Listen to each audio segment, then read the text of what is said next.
لیکن اتنا پیسہ ہے کہ 7.5 تولا سونا خرید سکتے ہیں، اور وہ پیسہ 1 سال گزر جائے آپ کے پاس سیف میں رکھا رہے.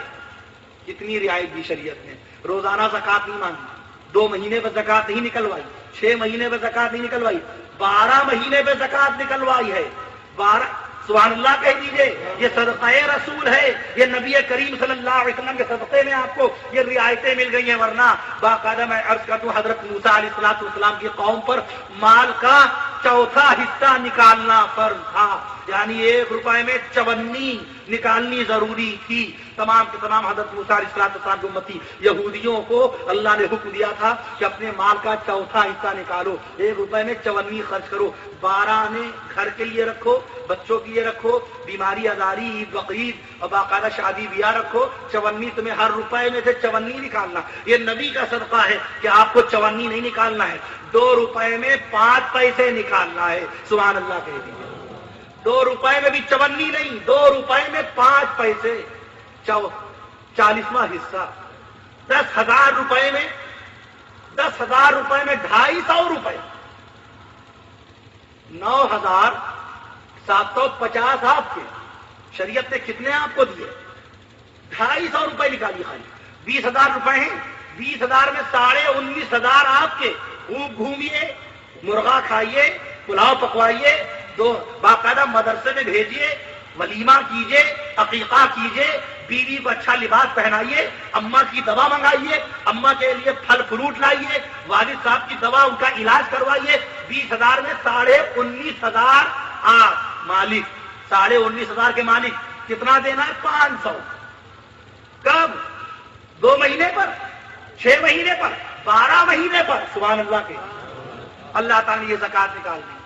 ذاتی تجربہ ہے ہمارا. انشاءاللہ زکات نکالیے گا آپ. علماء کرام پابندی سے زکات نکالتے جن پر زکات واجب ہوگی. وہی اتنے پیسے ہونے ضروری ہیں. کتنے؟ 612 گرام چاندی خرید سکے اتنا پیسہ. 13,500 غالباً، 13,500 13,500 الگ الگ مقام پر. زیادہ فرق نہیں ہوتا. لکھنؤ، اناؤ، کانپور میں باقاعدہ زیورات میں زیادہ فرق نہیں ہوتا. اتنے ہو جائیں اور وہ جمع کر لیجیے. یعنی 13,500 روپے ہیں آپ کے پاس اور 1 سال بھر رکھے رہے کنارے 13,500. تو اب آپ کو چاہیے، آج کون سی تاریخ ہے؟ آج تاریخ کیا ہے؟ 2 مارچ. 2 مارچ ہے آج. ٹھیک ہے، 2 مارچ. اور عربی جو سن ہوتا ہے وہ 10 دن چھوٹا ہوتا ہے. عربی سال 10 دن چھوٹا ہوتا ہے، کبھی کبھی 11 دن چھوٹا ہوتا ہے. عربی سال 354 دن کا ہوتا ہے. انگریزی سال 365 دن 5 گھنٹے 48 منٹ 46 سیکنڈ کا ہوتا ہے. تبھی تو دیکھ لیجیے فروری اس بار کی 28 میں آئی، رخصت ہو گئی. 2 دن کم، 3 دن کم ہو گئے. میں عرض کر رہا تھا عربی 355 دن کا سال ہوتا ہے. تو آپ کو باقاعدہ. اور آج عربی کیا تاریخ ہے اندازہ؟ آج رکھا ہے 4 ربیع الاول ہے. آج پیسے آئیں آپ کے پاس 13,000 اور یہ اگلے سال آج ہی کی تاریخ 4 ربیع الاول تک باقاعدہ طور پہ، یعنی 22 فروری تک، 10 دن کم کر دیجیے، 22 فروری تک یعنی پورا 1 سال رہ جائیں. اب اس میں سے آپ کو 40واں حصہ نکالنا پڑے گا. 40واں حصہ نکالنا ہے. غور فرمائیے. اگر کسی کے پاس بکریاں ہیں، 39 بکری کے مالک، کوئی زکات نہیں. 40 بکری ہو جائیں اب آپ پر نصاب پورا. 40 بکری کے اوپر زکات فرض ہے. جس کے پاس 40 بکریاں ہیں اس پر زکات فرض. اس کا دودھ حلال نہیں، اس کا اپنا دودھ پینا حلال نہیں، اس سے اپنا دودھ پینا حلال نہیں. 40 بکریوں کے اوپر زکات فرض تھی، نہیں نکالی. ایسا ہی گائے ہے کسی کے پاس، 29 گائے تک کوئی زکات نہیں. اللہ کا فضل دیکھیے، 29 گائے تک کوئی زکات نہیں. جیسے ہی 30 گائے ہیں فوراً زکات واجب. 30 گائے کے اوپر زکات واجب. آپ کے پاس کھجور کی آپ تجارت کرتے ہیں، 4 من کھجور ہو جائے گی تو زکات ہوگی آپ کے پاس. 4 من کھجور پہ زکات فرض. سب کا الگ الگ نصاب ہے، حساب سب کا اپنا الگ الگ ہے. نہیں بخشے گا اللہ تعالیٰ جن لوگوں نے زکات نہیں دی. نہیں بخشوا پائیں گی اس کو اس کی نمازیں. یہ دھوکہ ہے شیطان کا. نماز پڑھ کر آپ دوسرا فرض نہیں اتار سکتے. زکات الگ فرض کیا اللہ نے، نماز الگ فرض کر دی اللہ نے، حج بیت اللہ الگ فرض کر دیا. مولانا خلیل احمد مہاجر مدنی رحمۃ اللہ علیہ کا فتویٰ ہے، مال آنے کے بعد زکات حج فرض ہو جاتا ہے. مال آنے کے بعد اتنا مال آ جائے کہ ہم انوا سے، صفی پور سے، اناؤ سے، کانپور سے لکھنؤ سے باقاعدہ طور پہ سفر کر کے مکہ مکرمہ جائیں، مکہ مکرمہ میں ماشاءاللہ عمرہ کریں، طواف بیت اللہ کریں، صفا مروہ پہ دوڑ لگائیں، حج بیت اللہ کے میدان عرفات پہنچے، مینا میں قیام کریں، روضہ رسول اللہ صلی اللہ علیہ وسلم کی زیارت اقدس کے لیے سفر کریں، اتنا پیسہ ہو کہ باقاعدہ پھر عنواں تک اپنی دہلیز پہ بغیر کسی سے کرایہ لیے، بغیر کسی سے قرض لیے پہنچ جائیں۔ اگر اتنا پیسہ اللہ نے بخش دیا ہے تو آپ پر حج فرض ہے، اور اگر جس نے نہیں کیا حج تو انعام سن لیجیے، فاسق ہے، وہ اللہ تعالیٰ کا نافرمان بندہ ہے، نئی رحمت ملے گی دنیا میں اس کو، نہیں ملے گا سکون اس کے دل کو، راحت نصیب نہیں ہوگی اس کے دماغ کو، مال ہوتے ہوئے بے سکونی میں زندگی گزرے گی، پیسہ ہوتے ہوئے اس کو الجھن اور بے چینی ہوتی رہے گی، رشتوں کے لیے اس کو دشواریاں اور دقتیں پیش آئیں گی، لڑکی بڑی خوبصورت، لڑکی تعلیم یافتہ، سب کچھ، لیکن غور کرے رشتہ کیوں نہیں آتا؟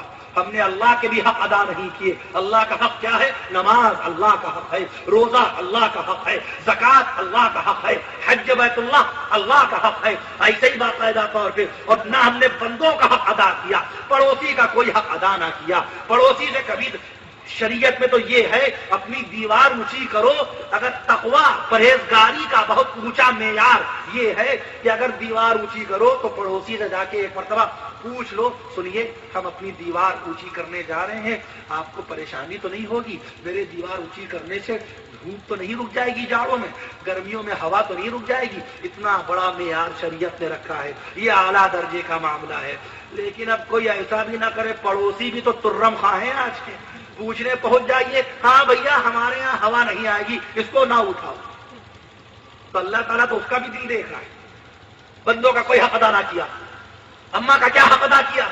پیدا کرنے والی ماں، اپنے پیٹ میں رکھنے والی ماں، بھوکی نہیں ہے، دل نہیں چاہ رہا ہے کچھ کھانے کا، منہ کا ذائقہ عجیب ہو رہا ہے، مگر اس لیے کھا رہی ہے کہ میرے پیٹ میں امانت ہے، میرا بچہ، میری بیٹی وہ بھوکا نہ رہ جائے، میرے پیٹ کی بیٹی بھوکی نہ رہ جائے، نہ چاہتے ہوئے کھا رہی ہے، زینے پہ دھیرے دھیرے چڑھ رہی ہے کوئی مائی کلال دنیا میں ایسا طاقتور مرد جو 9 مہینے تک کے اس طرح احتیاط برتے، 9 مہینے تک احتیاط برتے؟ قرآن نے کہہ دیا وہنن علی وہن، بوجھ پر بوجھ اٹھاتی تھی تمہاری ماں، اسی لیے میں نے آیت شریفہ بھی پڑھی، وبالوالدین احسانا کے الفاظ ہیں، وقضى ربک الا تعبدوا الا ایاہ، اللہ تعالیٰ نے یہ حکم دیا ہے کہ اللہ کے سوا کسی کی عبادت نہ کرو، اللہ کے سوا کسی کی عبادت نہ کرو۔ اتنی بھاری بات بیان کی اللہ نے، اپنی عبادت کی بات کرنا ہے، اور ساتھ میں اس نے میری مرحومہ والدہ کا تذکرہ کر دیا، میرے زندہ والد محترم اللہ ان کی عمر دراز فرمائے، اور آپ کے والد محترم حیات ہیں، اللہ آپ کے والد محترم کی عمروں میں برکتیں پیدا فرمائے،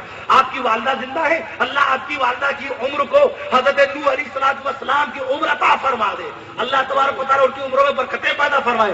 ماں نہیں ہوتی ہے زندگی بے رونق ہو جاتی ہے، ماں نہیں ہوتی ہے زندگی بے رنگ ہو جاتی ہے، ماں نہیں ہوتی ہے قلب کو سکون نہیں ملتا، ماں نہیں ہوتی ہے دولت اچھی نہیں لگتی ہے، جب ماں ہوتی ہے تو قدر نہیں ہوتی، جب نہیں ہوتی ہے تو پتہ چلتا رے ہاتھوں سے طوطے اڑ گئے۔ اماں تھی گھر رکھاتی تھی، امی تھی، اماں تھی، اور باقاعدہ طور پہ اماں تھی تو تخت پہ لیٹی رہتی تھی، مگر چور سے بھی حفاظت کر رہی ہیں، اب جانور سے بھی حفاظت کر رہی ہیں، گھر کا سامان رکھا رہی ہیں، باقاعدہ طور پہ اماں نہیں رہی تو احساس ہوا ماں کیا ہے۔ ارے ماں کے قدموں کے نیچے جنت ہے، نہیں بخشوا پائیں گی عبادتیں، قطعی طور پہ عبادتیں بخشوا نہ پائیں گی، اگر شریعت نے اگر جو لگائی ہے بڑی خطرناک یہ اگر ہے کہ یہ نمازیں، یہ روزے اور یہ حج بیت اللہ اور یہ تلاوت اور یہ تمہارا علم تو حقوق اللہ ہے، یہ اللہ کا حق ہے، چاہے تو معاف کر دے اور چاہے تو حساب دے، مگر ماں کا حق حقوق العباد میں سب سے پہلا ہے کہ بندوں کے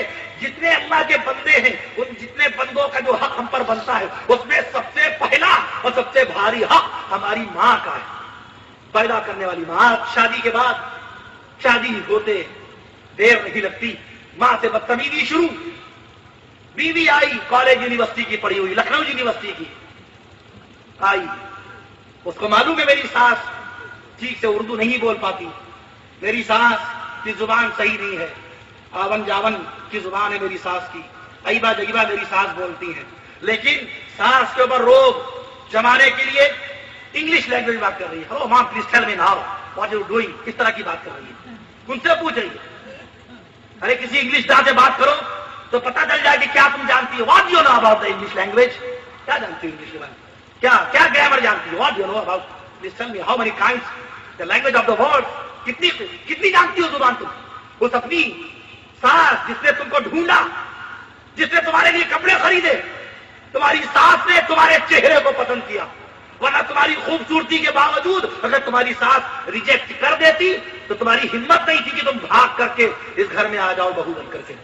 تمہاری ساس نے تم کو پسند کیا، اور ساسی کے خلاف بھڑکا رہی ہو، لڑکے کو بھڑکا رہی ہو، شوہر کو بھڑکا رہی ہو، جس نے پیدا کیا تمہارے شوہر کو جس نے پیدا کیا.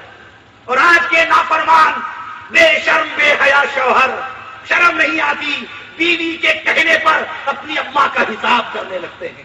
بیوی نے کمرے میں کہہ دیا اے سنیے ہماری اتنی طبیعت خراب تھی، یقین کیجئے بدن میں ہمارے بڑی ایٹھن تھی اور برتن دھونے کا دل نہیں چاہ رہا تھا، ذرا سے برتن نہیں دھوئے تو امی باتیں سنا رہی تھی، چلا جا رہا ہے امی کی خبر لینے. توبہ توبہ، امی سے بدتمیزی اور امی کا حساب کرنے. امی آپ کو یہ نہیں کہنا چاہیے، آپ نے شازیہ کو ایسی بات کہہ دی. شازیہ کا خیر، ابے ایسی کی تیسی تمہاری ہے، تمہاری شازیہ کون ہو تم؟ تمہاری حیثیت کیا ہے ماں کے سامنے؟ یا تمہاری بیوی کی کیا حیثیت؟ وہ لائی ہے تو وہ آئی ہے، وہ لائی ہے تو کتنے دن رہیں گی تمہاری ماں؟ ویسے تو موت اور حیات اللہ کے ہاتھ. باپ کے کندھے پر بیٹے کا جنازہ جاتا ہے، لیکن عمومی اکثری طور پہ دیکھا گیا ہے بہو ہے، جوانی ہوتی ہے، ساس عمر دراز ہوتی ہے، عام طور پہ ساس پہلے رخصت ہو جاتی ہیں. اکثری اس لیے میں نے کہا، عمومی طور پر یہ میں نے کہا کیونکہ یہ ضروری نہیں ہے کہ ہاں ساسی کا انتقال پہلے ہو. کتنی ساس ایسی ہے جن کے سامنے ان کی بہوؤں کا انتقال ہوا، اللہ کو پیاری ہو گئی، اللہ سب کو بخشے. لیکن عام طور پہ شوہر کو چاہیے کہ دیکھو میری والدہ عمر دراز ہے، میری والدہ ضعیف ہے، تمہاری تو ہمت بھی نہیں ہونی چاہیے کہ ہم سے کوئی حساب کرو. ماں کے سلسلے میں اگر میں آیا 2 گھنٹے ماں کے پاس بیٹھا رہا تو تم کو تو پوچھنا نہیں چاہیے میں باہر کسی عورت کے پاس بیٹھا تھا، میں باہر جا کر کے کسی غیر عورت کے پاس بیٹھا تھا. ارے اپنی پیدا کرنے والی اماں کے پاس بیٹھا تھا. اللہ کے حبیب محمد مصطفیٰ سے پوچھئے، پیدا کرنے والی اماں کو رسول پاک نے جوانی میں نہیں پایا. اللہ اکبر کے 6 سال کے تھے اللہ کے حبیب، اور اللہ کے رسول کی والدہ بی بی آمنہ اللہ کو پیاری ہو گئی. رسول پاک نے عالم شباب میں اپنی والدہ کو نہیں دیکھا، یعنی خود آقا صلی اللہ علیہ وسلم 20 سال کے جوان نہیں ہو پائے تھے، کم سن معصوم سے بچے تھے ہمارے آقا 6 سال کے. اور باقاعدہ طور پر بی بی آمنہ رخصت ہو گئی. تو اللہ کے حبیب صلی اللہ علیہ وسلم نے ماں کا مقام دیکھے کیسے بتایا، پریکٹیکلی طور پہ، عملی طور پہ. بی بی دائی حلیمہ نبی نے جن کا دودھ پیا، دائی حلیمہ جنہوں نے اپنا دودھ رحمت للعالمین کو پلایا. جب کبھی بی بی دائی حلیمہ آ جاتی تھی تو وقت کا رسول، نبیوں سبحان اللہ کے لیے نبیوں کا سردار، شہنشاہ دی وقار، حضور سید الابرار رحمت عالم احمد مجتبیٰ محمد مصطفیٰ کھڑے ہو جاتے تھے. جبکہ کھڑا ہونا رسول پاک اپنے لیے پسند نہیں فرماتے تھے. لا تقوم العجم، لا تقوم العجم، مت کھڑے ہوا کرو اجمیوں کی طرح. لیکن آقا جب دیکھتے کہ میری دودھ پلانے والی، میرے دودھ پلانے والی مائی آئی ہے، دائی حلیمہ آئی ہے، تو امام الانبیاء محمد مصطفیٰ کھڑے ہو جاتے. صحابہ پوچھتے یا رسول اللہ ابھی تو آپ تشریف فرماتے، اچانک کیا ہو گیا؟ ارے دیکھو دیکھو میری اماں آ رہی ہیں، میری اماں آ رہی ہیں، میں نے ان کا دودھ پیا ہے. دودھ پینے والی، دودھ پلانے والی ماں کی تعظیم و تکریم میں وقت کا رسول، رب الجلال کا چہیتا حبیب، اللہ جس کے قریب ہے، رسول پاک اللہ کے محبوب ہے، اللہ اپنے رسول کا محبوب ہے. اللہ نے نبی کو نبوت عطا فرمائی، اللہ نے رسول کو رسالت عطا فرمائی، اللہ نے پیغمبر کو پیغمبری عطا فرمائی، اللہ نے قرآن عطا فرمایا، اللہ نے معراج نصیب فرمائی، اللہ نے 5 وقت کی نمازوں کا تحفہ اپنے محبوب کو عطا فرما دیا. ایسے رسول جن کی تعظیم و تکریم جتنی کی جائے کم ہے، وہ رسول دودھ پلانے والی ماں دائی حلیمہ کی تعظیم میں کھڑے ہوئے جا رہے ہیں. دودھ پلایا تھا، پیدا نہیں کیا تھا. حلیمہ سعدیہ نے، قبیلہ سعد سے تعلق ہے اس لیے سعدیہ کہا جاتا ہے. میں عرض کر دوں، دودھ پلایا تھا، یہاں تو پیدا کیا اماں نے، اور بیوی کے کہنے پہ چلے جا رہے اماں کے پاس. ارے سن لیجیے اہلیہ کی، اچھا کوئی بات نہیں، ٹھیک ہے بھائی. دیکھو والدہ کے انشان میں شروع میں تربیت کر دی ہے، بیوی کو مزاج معلوم ہو جائے گا کہ ہاں ہم سب کے لیے کہہ سکتے ہیں مگر اماں کے خلاف نہیں سن سکتے. کیوں سنیں؟ کیوں سنیں؟ آپ اپنی والدہ سے بدتمیزی کرتی ہیں؟ آج ایک صاحب نے اناؤ میں گیا، تھوڑی دیر کے لیے اسٹے ہوا اور آیا تو وہاں مجھے بتایا ساس صاحبہ کہنے لگی مجھ سے اپنے داماد کے سر پہ ہاتھ رکھ کر کے کہ مجھ کو جتنا یقین اپنے اس داماد پر ہے اپنے بیٹے پر نہیں ہے. ذرا سے ہم کہتے ہیں کانپور سے بھاگ کے آتا ہے، ذرا سے ہم کہتے ہیں میرا لڑکا اتنی جلدی نہیں سنتا ہے جتنی جلدی یہ باقاعدہ میری بات سنتا ہے. مجھے موقع نہیں ملا ورنہ میں پوچھتا ہوں صاحب سے کہ آپ ایسے ہی فرما برداری اپنی سگی ماں کے ساتھ کرتے ہیں؟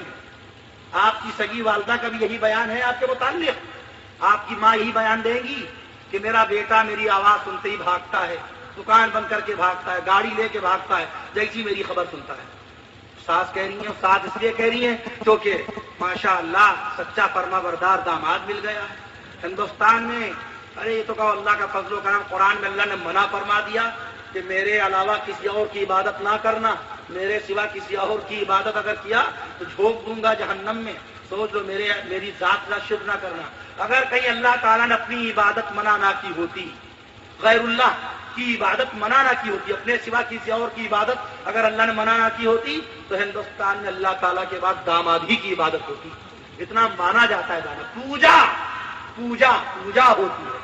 سمجھ لیجیے آپ، مرغائی کھلائے گا سسر اپنے داماد کو، شادی روک دے گا بیٹی کی بٹیا کی. میرے داماد دبئی ابھی گئے ہیں، 2 سال میں آئیں گے، ہم اپنے داماد کے باہر شادی کیسے کر دیں؟ بھیا کہاں شریعت میں، قرآن میں، حدیث میں، سیرت رسول میں، قانون میں، فتوے کی کتاب میں، مسئلہ شریعت میں، دین میں کہاں کے بغیر داماد شادی نہ کرو؟ یہ کس کے طریقے میں شادیاں ہو رہی ہندوستان میں؟ یہ شادیوں میں 200 آدمیوں کی بارات جو لے جائی جا رہی ہے، ٹولیاں، لڑکی والوں کے دروازے، لڑکی والوں کے گھر میں تمہاری ہندی رکھی ہے کیا؟ تمہارے باپ کا قرض ہے لڑکی والوں کے؟ یہ کن کن لوگوں کو بلایا جا رہا ہے شادی میں؟ کس نے اجازت دی ہمیں اور آپ کو؟ حضرت تھانوی رحمۃ اللہ علیہ کا فتویٰ، ایسی شادی میں شرکت نہ کریں علماء کرام، معزز علماء مفتی.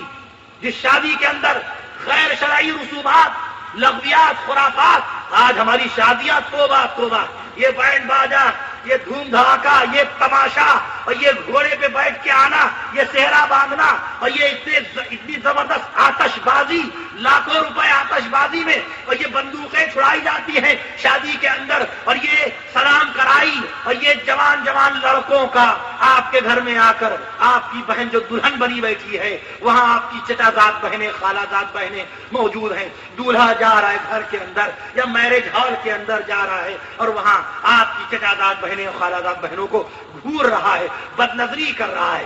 دولہا بھی بیٹھا ہے کنارے اور دلہن یہاں پر بیٹھی ہے. توبہ توبہ استغفر اللہ. یہ سلام کرائی کہاں سے آئی؟ ہوگی میدان قیامت میں پٹائی، ملے گی دودھ ملائی. سمجھ لیجیے، میں عرض کر رہا تھا گھوڑا آتا ہے شادی میں. نبی نے 11 شادیاں فرمائی، کسی ایک شادی میں گھوڑے کا استعمال نہیں کیا، جبکہ نبی کے گھر میں گھوڑے پلے. ایک گھوڑا نہیں، 10 گھوڑے پلے. سبحان اللہ کہیے. نبی کے گھر میں 10 گھوڑے پلے. اور یہاں شادی ہو صفی پور میں، انوا میں، یا باقاعدہ اناؤ میں، تو کرائے پہ ٹٹو منگایا جاتا ہے. بھیا بغیر گھوڑے کے دولہا نہیں لگتا. تم نے شریعت کا چہرہ دیکھا نہیں، دولہا ہوتا کیسے؟ حضرت علی کی خالی ہم بات ہی کرتے ہیں، حضرت عمر فاروق اعظم کے خالی بات ہی کرتے ہیں، ان کا کیریکٹر، کردار کہاں اپنے اندر پیدا کرتے ہیں؟ شادیاں دیکھو ذرا صحابہ کی. نبی صلی اللہ علیہ وسلم کو خبر نہیں کی. حضرت عبد الرحمن ابن عوف رضی اللہ عنہ، نبی کے صحابی، بات کی خبر کرنے والے صحابہ کرام، رسول پاک کو بات کی خبر کرتے تھے نہیں کرتے تھے؟ بات کی خبر. سوچئے، ایک مرتبہ قل اعوذ برب الفلق قل اعوذ برب الناس، ایک صحابی نے دم کر دیا، سانپ نے کاٹ لیا تھا، تو حضرت ابو سعید خدری رضی اللہ عنہ نے ان صحابی کو دم کر دیا جن کو سانپ نے کاٹا تھا. سفر میں تھے، لوٹ کے آئے تو کہیں اور نہیں گئے، سیدھے اللہ کے حبیب محمد مصطفیٰ صلی اللہ علیہ وسلم کے در اقدس میں پہنچے. یا رسول اللہ، بڑی الجھن ہے، ایک مسئلہ دریافت کرنا ہے. بولو ابو سعید کیا بات ہے؟ یا رسول اللہ، ہم لوگ سفر میں تھے اور ایک سانپ نے میرے اس ساتھی کو کاٹ لیا تھا، ڈس لیا تھا، تو ہم نے قل اعوذ برب الفلق قل اعوذ برب الناس 7 بار پڑھ کے اس کو دم کر دیا، اور اللہ کے فضل و کرم سے باقاعدہ سانپ کا زہر زائل ہو گیا. تو یہ درست ہے، جائز ہے، ناجائز تو نہیں ہے، نعوذ باللہ منع تو نہیں ہے. اللہ کے حبیب صلی اللہ علیہ وسلم نے فرمایا ارے اے ابو سعید تم نے تو بڑا اچھا کام کیا، تم نے تو قرآن سے علاج کر دیا. سبحان اللہ کہیے، تم نے تو قرآن سے علاج کر دیا. اور تم کو کیسے پتا چلا کہ یہ سورہ فاتحہ سورہ رقیہ ہے؟ سورہ فاتحہ کے 22 نام ہیں. الحمدللہ رب العالمین سے والضالین آمین تک سورہ فاتحہ کہلاتی ہے قرآن مجید کی سب سے پہلی سورت. ترتیب نزول کے اعتبار سے 5ویں سورت. اللہ نے آسمان سے 5ویں نمبر پہ نازل کیا سورہ فاتحہ کو، مگر قرآن میں اللہ کے رسول نے پہلے نمبر پر لکھا. کیوں؟ اس کے اندر اللہ کی تعریف ہے. الحمدللہ رب العالمین، تمام تعریفیں اللہ تعالیٰ ہی کے لیے ہیں. تمام عالموں کا جو رب ہے، جو تمام عالموں کا رب ہے، الرحمن الرحیم، جو باقاعدہ بڑا مہربان، بڑا رحم والا. جب تم نماز پڑھو تو قل اللہ احد نہ شروع کر دینا، نیت باندھنے کے بعد انا اعطیناک الکوثر نہ شروع کر دینا. ان صورتوں کا مضمون اور ہے. سب سے پہلے اپنے رب ذوالجلال کی تعریف کرنا، اللہ کی بڑائی بیان کرنا، اللہ کی کبریائی بیان کرنا. وہ خوش ہو جائیں گے. جب ہندوستان کے باقاعدہ میں عرض کر دوں آپ سے، ہندوستان کے یہاں پر اگر کوئی شخص حکومت میں ہے تو اس حکومت کرنے والے کی جب تعریف کی جاتی ہے وہ کتنا خوش ہو جاتا ہے اور فوراً وہ کام بھی کر دیتا ہے. تو بھلا بتائیے احکم الحاکمین کی عدالت میں جب بندہ آئے گا اور اللہ کی تعریف کرے گا، اور تعریف کے لیے اللہ نے کلمات بتا دیے، یہ اللہ کا احسان ہے. ورنہ ہم جاہل لوگ، کم علم لوگ، ہمیں تو عربی بھی نہیں آتی، اردو بھی نہیں آتی. ارے اردو تو چھوڑیے، ہندی نہیں آتی، اردو تو قطعی آتی ہی نہیں ہے. ایسی اردو بولی جا رہی ہے. اب تو ہمارے شہر لکھنؤ کی اردو بالکل ایک دم غیر معیاری. جیسے بہار میں جو حضرات ہیں، ہمارا سفر مستقل ہوتا ہے بہار جھارکھنڈ. میں گزشتہ ہفتے وہیں سے آیا ہوں. بہار جھارکھنڈ کی اردو کیا؟ گاڑی آ رہا ہے، گاڑی آ رہی، وہ گاڑی آ رہا ہے. روٹی پک رہا ہے، مولوی آ رہی ہے. ارے ہم نے کہا مولوی کو آ رہی نہ کہیے گا، زندگی میں نہیں آئے گا. جتنا کرایہ دے دیا، کتنا اچھا مرغا پکا دیا، آئے گا نہیں. ارے کم وقتوں نے ہم کو عورت بنا دیا. اس سے زیادہ حال ہم کو بنگال میں عجیب لگا. مناظر اسلام حضرت مولانا سید طاہر حسین صاحب غیابی دامت برکاتہم اور ہم دونوں 2 اجلاس میں تھے رانچی کے قریب. انہوں نے اپنا واقعہ بتا دیا. کہنے لگے جس وقت مجھ کو اسٹیج پہ بیٹھایا ان لوگوں نے، بنگال کے لوگوں نے، کلکتہ کے لوگوں نے، تو یہاں تو مولانا عرفان صاحب بڑی شاندار نظامت فرما رہے ہیں. وہاں انہوں نے نظامت اناؤنسنگ کے وقت شعر کہہ رہے ہیں. مولانا طاہر حسین صاحب غیابی دامت برکاتہم کو دعوت تقریر، دعوت خطابت کے لیے باقاعدہ مسند پہ بیٹھانے کے لیے، کرسی بیٹھانے کے لیے القاب کیا استعمال کر رہے ہیں. شعر پڑھ رہے ہیں، تم سلامت رہو 1000 برس. تو شعر کیا پڑھ رہا ہے؟ تم شالا مت رہو، تم شالا مت رہو. نہ گیلا کرے گا نہ سوکھا کرے گا. تم شالا مت رہو، یہ دعا کرے گا. نہ گلا کرے گا نہ شکوا کرے گا. شعر کیا ہے؟ نہ گلا کرے گا نہ شکوا کرے گا، تم سلامت رہو، یہ دعا کریں گے. شعر اس طریقے سے. تو انہوں نے نہ گلا کرے گا نہ سوکھ، اس طریقے سے شعر تم شالا مت رہو. حضرت مولانا مفتی عبدالرزاق صاحب بھوپالی دامت برکاتہم، جمعیت علماء ہند کے نائب صدر، کل ہند نائب صدر. کل اللہ کا شکر ہے شہر لکھنؤ میں جمعیت علماء کا صوبائی بڑا کامیاب اجلاس ہوا الحمدللہ. یہ خاکسار بھی اس میں شریک تھا. حضرت مولانا عبدالعلی فاروقی صاحب دامت برکاتہم، صدر جمعیت عزت مآب علی جناب حضرت مولانا سید ارشد مدنی صاحب دامت برکاتہم، سبھی لوگ تھے، سارے علماء تھے ماشاءاللہ. حضرت مولانا سید ارشد رشیدی صاحب دامت برکاتہم سبھی تشریف فرما تھے. میں عرض کر دوں مفتی عبدالرزاق صاحب کل ہند نائب صدر جمعیت کے، ابھی تقریباً الحمدللہ 7 خطابات ہوئے ان کی صدارت میں مدھیہ پردیش میں، بھوپال وغیرہ کے اندر، اجین میں، اندور میں. تو انہوں نے اپنی بات بتائی کہ جب میں دارالعلوم میں تھا 1952-1955 میں، تو ایک بنگالی طالب علم ہمارے ساتھ تھا، پڑھتا تھا. وہ بھی عالمیت کا کورس کر رہا تھا، علمیت پڑھ رہا تھا، دورے میں تھا. تو اس کی گھڑی چوری ہو گئی، گھڑی چوری ہو گئی. تو پورے دارالعلوم میں وہ اس طریقے سے تذکرہ کر رہا ہے بنگالی، ہمارا گھوڑی چوری ہو گیا، ہمارا گھوڑی چوری ہو گیا. گھڑی کو گھوڑی. تو لوگوں نے پوچھا کہاں بندی تھی؟ تو کہنے لگا کہ جیب میں رکھی تھی. گھوڑی چوری ہو گئی. عجیب و غریب. ہماری ذاتی بات، ہم بنگال میں ہم تقریر کے لیے گئے، اناؤنسنگ میں اناؤنسر جو کچھ بیان